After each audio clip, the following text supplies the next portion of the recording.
એને તારી સાથે લગ્ન કર્યા તો હવે પછી એની જવાબદારીમાંથી છટકીને ભાગી શું કામ રહ્યો છે? ચૂપ કેમ છે? જવાબ આપ. જો કોમલ, જવાબ તો તારે આપવા જ પડશે. ભલે તું હા કે નામાં જવાબ આપ, પણ મારે જવાબ જોઈએ છે.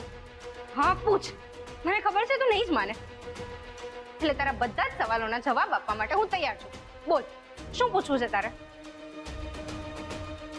તું તારી મરજીથી મિહિરને આ ઘરમાંથી મળવા ગઈ. હા, એની વાત માનીને તું એની સાથે ફાર્મ હાઉસ ગઈ અને એની વાત માનીને તું અમને કહ્યા વગર લગ્ન કરવા માટે પણ તૈયાર થઈ ગઈ ને? હા હા હા. જો તમે બંને એકબીજાને પ્રેમ કરો છો તો એ અચાનક આમ તને મૂકીને ભાગી કેમ ગયો? તે તો તારી મરજીથી એની સાથે લગ્ન કર્યા છે ને? ના, મેં એની સાથે મારા મરજીથી લગ્ન નથી કર્યા.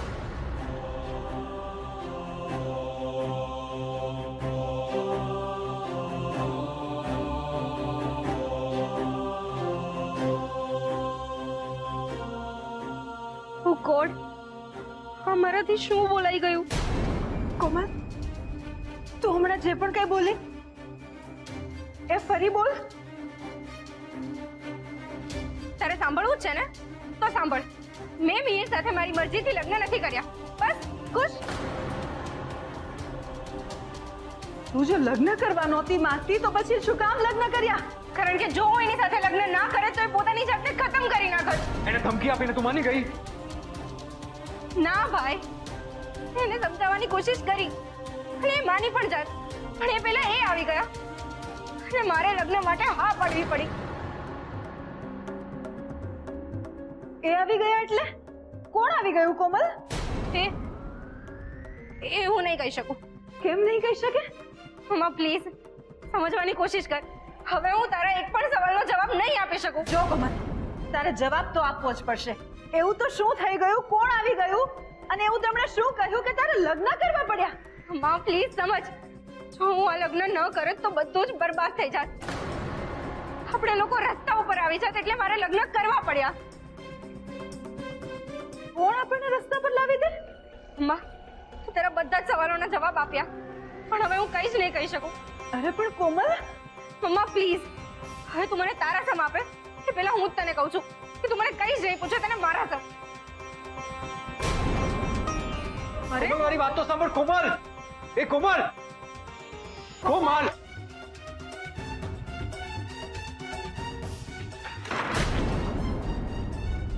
કોમલ, કોમલ, દરવાજો ખોલ બેટા. કોમલ, દરવાજો ખોલ. પ્લીઝ મમ્મા, મને એકલી છોડી દો. મારે કોઈને કંઈ જ જવાબ નથી આપવો. કોમલબેન, દરવાજો ખોલો. કોમલ, આ શું ગાન પણ માંડ્યું છે? દરવાજો ખોલ બેટા.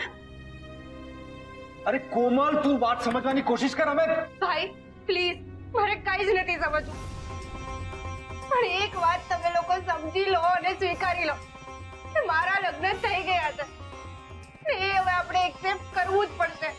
જો આપણે એવું નહીં કરીએ બધું જ ખતમ થઈ જશે, બરબાદ થઈ જશે. કોમલ શું કહી રહી છે? માં, કોમલ કહે છે કે મિહિર સિવાય પણ બીજી કોઈ વ્યક્તિ છે જેણે કોમલને આ મેરેજ કરવા માટે મજબૂર કરી છે. પણ એ વ્યક્તિ કોણ છે અને આવું શું કામ કરી રહ્યું છે? કોમલ,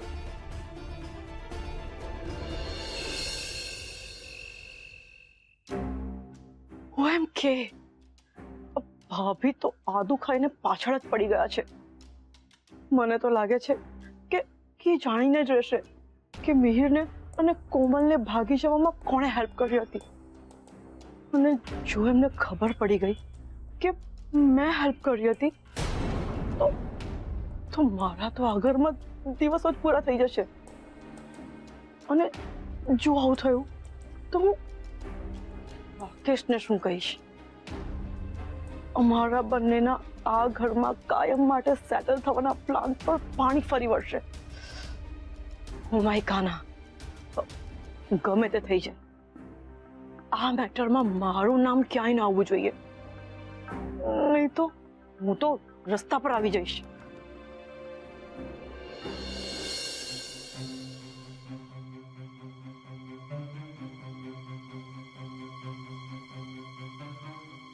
આરવ, એવું કોણ હશે જે આપણને બરબાદ કરી નાખવા માંગે છે?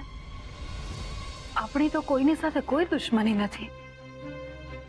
હા મમ્મીજી, બિઝનેસમાં પણ કોમ્પિટિશન હોય, પણ આપણા એવા કોઈ પણ ક્લાયન્ટ કે કોમ્પિટિટર છે જ નહીં જે આટલી હદ સુધી જાય. એક્ઝેક્ટલી. આપણા ઇન્ડિયાના અને ફોરેનના જેટલા બી ક્લાયન્ટ છે ને એ બધા ડિસન્ટ અને વેલ કલ્ચર્ડ છે અને એમની સાથે આપણો વ્યવહાર એકદમ ક્લિયર છે. એટલે એમાંથી કોઈ આપણી સાથે દુશ્મની ઉતારે ને એ વાત માન્યામાં નથી આવતું. અને આપણો કોઈ દુશ્મન એ 2 પૈસાના મિહિરને સપોર્ટ કરવા માટે કોમલ ઉપર મેરેજ કરવાનું દબાણ કરે ને એ વાતમાં પણ કોઈ વજૂદ નથી. હા મમ્મીજી, આપણા એવા કોઈ પણ હરીફ નથી જે દુશ્મની કાઢવા માટે આપણા ઘરની દીકરીને હથિયાર બનાવે. હા, તો કદાચ એવું હશે કે અમસ્તા જ આ મિહિરે કોઈના નામે આપણી કોમલને ડરાવી હશે અને એને કહ્યું હશે કે ફલાણી વ્યક્તિ મારા ટચમાં છે અને જો તું લગ્ન નહીં કરે ને તો એમને કહીને તારા પપ્પાને બરબાદ કરાવી નાખીશ. એટલે આપણી કોમલ ડરી ગઈ હશે. આરવ, મને તો લાગે છે કે મિહિર કોમલને જે નામથી ડરાવી રહ્યો છે ને એવી કોઈ વ્યક્તિ હશે જ નહીં.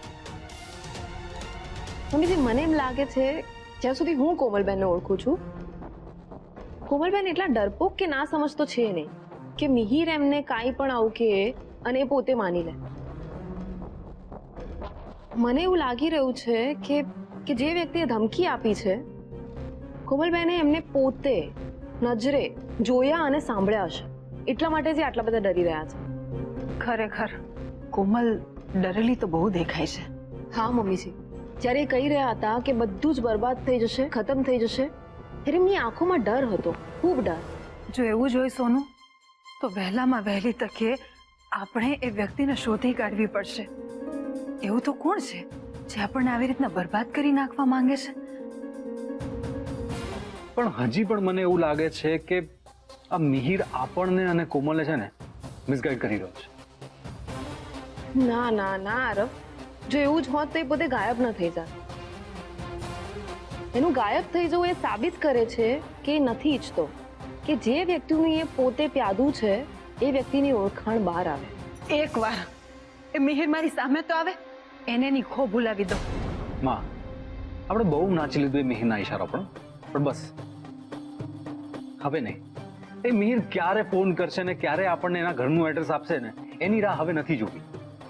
હા, અત્યાર સુધી આપણે અંધારામાં હતા કે કોમલ અને મિહિર એકબીજાને પ્રેમ કરે છે, પણ જ્યારે હવે કોમલે સામેથી જ કબૂલી લીધું છે કે એણે આ લગ્ન મજબૂરીમાં કર્યા છે, એટલે આ મિહિરને તો હું પાઠ ભણાવીને જ રહીશ.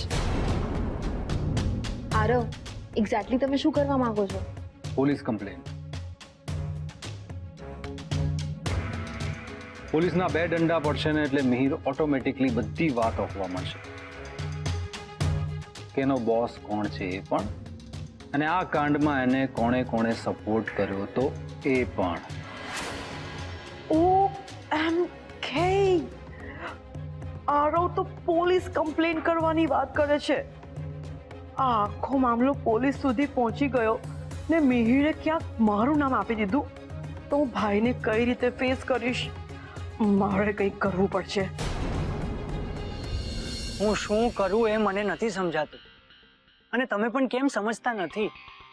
અને એક વાત કહું, મને અંડરગ્રાઉન્ડ થયાને પણ 2 દિવસ ઓલરેડી થઈ ચૂક્યા છે. તો અરે શું તો, હું વધારે દિવસ કોમલ સાથે વાત કર્યા વગર રહીશ તો કોમલ નેગેટિવ થઈ જશે. હા, કદાચ એના ફેમિલી મેમ્બર્સની વાતમાં આવીને મને પડતો મૂકી દે તો?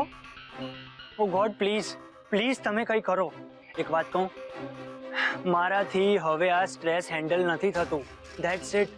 સાચે મને આ ટોર્ચરમાંથી બહાર કાઢો પ્લીઝ. આટલી જલ્દી હાર માની લીધી? ના, મેં હાર નથી માની, પણ હવે આગળ શું કરવું એ મને નથી સમજાઈ રહ્યું. એટલે આગળ શું કરવું એ વિચારવાનું કામ મેં તને સોંપ્યું જ નથી. એટલે તું મગજ ના દોડાવ. ક્યારે અને શું કરવું એ હું તને સમજાવીશ. ત્યાં સુધી જે કહ્યું છે એમ કર. Okay over and out. No more discussion. Okay.